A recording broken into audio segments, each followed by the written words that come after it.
Ah, Sergi! Hey, Comment ça va? ça va bien, et toi? Ouais! T'es où là? Je suis à Paris là. Je suis en train de répéter un film qu'on doit tourner au mois de mai, juin. C'est une comédie musicale.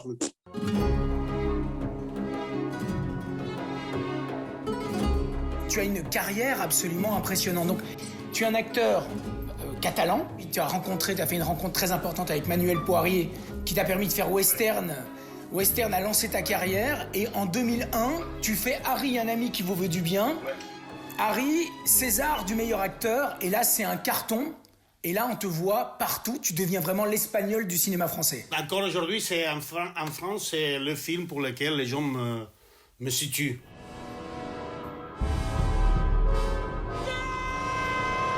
En fait, j'aimerais qu'on parle principalement de ton actualité. On te reçoit pour le film Joseph, qui est un film d'animation, qui est pour l'instant au Festival Anima à Bruxelles, qui est de nouveau en online, vu les circonstances. Le film a été super bien reçu. Le film a eu le label Canon. Est-ce que tu peux nous en parler un petit peu ? C'est un petit cadeau, un petit bijou, un petit trésor. Surtout, bon, déjà, c'est un film d'animation.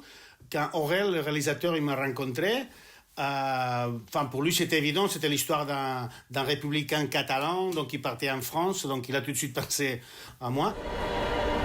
1939, ça te dit quelque chose?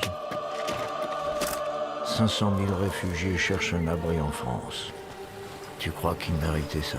Il paraît que souvent, quand on fait les films d'animation, tu vois, on met la voix sur des dessins qui bougent déjà. Alors que nous, avec Aurel, on a fait l'inverse. Perdón, señora. Josep. Allez, allez. Josep. Allez, ouais, on n'a pas que ça à foutre. Helios! Il nous a fait jouer les scènes alors qu'il n'y avait pas de dessin. Il a voulu le faire comme ça. Il nous a dit, vous jouez, moi vous fais confiance et après, j'adapterai les dessins à votre rythme, non, à votre voix. Tenez, c'est pour vous. Sembla que estiguis esperant algú amb moltes ganes, oi? Sí, la meva promesa. Moi, je l'ai vu hier, le film, Sergi, c'est magnifique. Je sais qu'Aurel, en tant que Français aussi, c'est marrant. En tant que Français, il était surpris de connaître cette histoire. Quand on est Français, tu vois, on a du mal à entendre que dans les frontières françaises, il y avait des camps de concentration. Les fils de fer barbelés dressés pour laisser mourir de faim, de froid, de maladie, frappés, humiliés. Régalez-vous. C'est une période qui a... Ouais, je comprends, c'est douloureux d'en parler. Yo volvería para escupir en la tumba de Franco. Et j'aimerais d'abord revenir un petit peu en Belgique, où tu as retrouvé un réalisateur que tu aimes beaucoup, Frédéric Fontaine, que tu as retrouvé pour la 3e fois, après les liaisons pornographiques, Tango Libre. Et là, tu retrouves Frédéric pour les Filles de Joie. C'est pas seulement un ami, je veux dire, c'est quelqu'un qui a un vrai talent pour réaliser, c'est quelqu'un qui a vraiment un univers, et puis voilà, Anne a écrit un scénario toujours complexe, toujours avec plusieurs couches, avec plein de couches, toujours où on peut grignoter dedans, on peut approfondir à l'intérieur. Elle est amoureuse, elle a casé avec son copain, et elle est triste. Oh. Et comment tu sais tout ça, toi? On se parle. C'est très pertinent aujourd'hui de parler des femmes invisibles, des femmes qu'on ne regarde jamais, qu'on ne voit jamais, mais pourtant qui soutiennent non seulement des familles, mais la société entière. Non, et, non, c'était un plaisir, même si ce que j'ai fait, c'est tout petit. Tu vois, j'ai joué le mari de Noémie Lobsky, qui est une actrice aussi qui me sidère, quoi. Toi, tu veux encore? Je l'ai gagné. Prenez, il est pour vous, c'est pour vous que je le gagne. Comment, par exemple, tu as rencontré Dominique Moll au début des années 2000, avant de faire Harry, un ami qui vous veut du bien?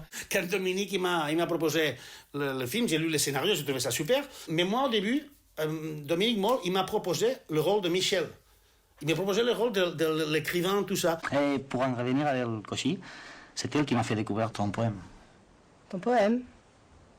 Oui, c'est un poème. Tu faisais de la poésie? Non, enfin... Vous connaissez pas les poèmes de Michel? Non. Qu'est-ce que c'est que ces histoires?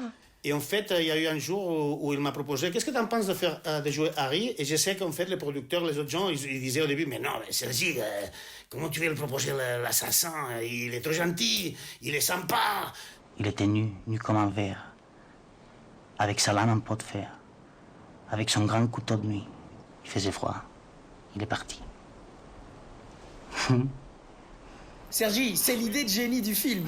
C'est de vous avoir inversé tous les deux. Ça, c'est vraiment... De renverser, justement, de faire que l'assassin soit quelqu'un un peu solaire, un peu sympa, enfin un peu souriant. C'est d'autant plus inquiétant, je trouve, non? Comment tu connais ça par cœur? C'est un beau poème, non? Ouais, c'est pas mal.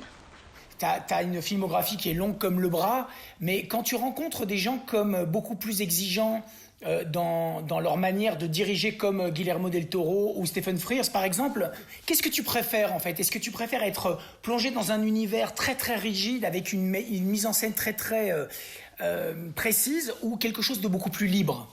Moi, j'ai besoin de quelqu'un qui a un point de vue, qui veut raconter une histoire. Alors, tu vois, Guillermo del Toro, il tourne comme ça parce que pour lui, l'improvisation n'existe pas. Parce que lui, il vient du dessin. Et quand il descend, le regard, il est comme ça. Pas comme ça, ni comme ça, pas ici, pas... Non, il est tellement précis que ça lui appartient. Et puis, c'est logique qu'il travaille comme ça. Donc, chacun sa méthode. Moi, j'ai pas de préférence. Moi, ce que j'adore, c'est découvrir, tu vois, voilà, encore une fois, c'est un privilège qui m'arrive. Dans le labyrinthe de Pan, le capitaine Vidal, que tu interprètes, je crois que je ne l'ai jamais oublié. Je pense que quand je peux fermer les yeux, je vois ta silhouette, je vois ton visage émacié. Comment t'as accouché de ce personnage? Del Toro, c'est un monstre. C'est un mec qui a une capacité et un talent tellement énorme qu'il est sur tout. C'est-à-dire que Guillermo del Toro qui dit, on va répéter. Alors, tu dis la première phrase, tu comptes à 2, tu regardes ici, non, pas ici, ici, parce que le réflexe, le nez, je sais pas quoi. Tu dis la deuxième phrase, tu comptes à 4, tu reviens, tu respires une fois, après tu retournes, tu prends le verre, et là, tu dis la phrase. Et moi, j'ai dit, pardon, excuse-moi, attends, Del Toro, attends, mais je me rappelle plus. J'étais compté à 3, à 4, mais...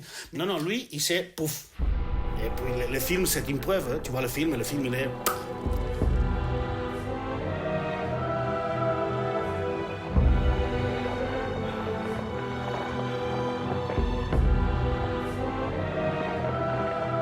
J'aimerais juste qu'on évoque deux metteurs en scène avec lesquels tu as travaillé que j'aime beaucoup, c'est Terry Gilliam et Woody Allen. Et avant de parler de Woody Allen, j'aimerais que tu nous parles un petit peu du tournage avec Terry Gilliam. J'imagine que tu dois être fou du cinéma de Terry Gilliam.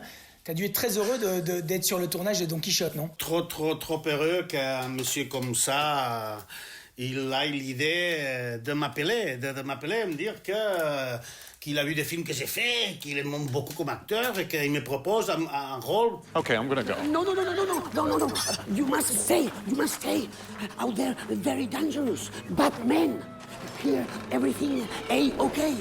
Here, we are all the good Samaritans. Mais après, on fait le même métier. C'est-à-dire, tu sens qu'il est un saltimbanque, qu'il est un comique, qu'il est un mec qui l'énergie, enfin, nous, on a connecté, enfin, tout le monde me disait, mais dès qu'il te voit sur l'écran, il rigole. We'll ferret out any criminal here, sir. Perhaps we may even find a Jew or two into the bargain. Show yourself! T'es toujours dans un regard d'enfant, en fait, quand tu rencontres ces gens-là, hein, Terry Gilliam ou Woody Allen. Et ils sont très différents, Woody Allen et Terry Gilliam, mais ces cinémas sont très différents. Woody Allen, bon, il transporte tout ce personnage, et, il est déguisé en Woody Allen, en plus.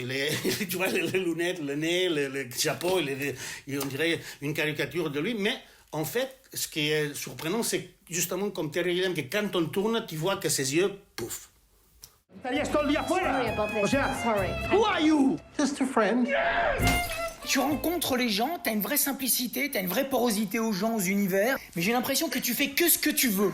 Fabrice, mais je sais pas ce que j'ai fait. Mais je sais pas, j'ai fait comme toi, j'ai fait ce que je peux. Je me sens incapable, tu vois, de maîtriser, de me dire ma carrière. Je voudrais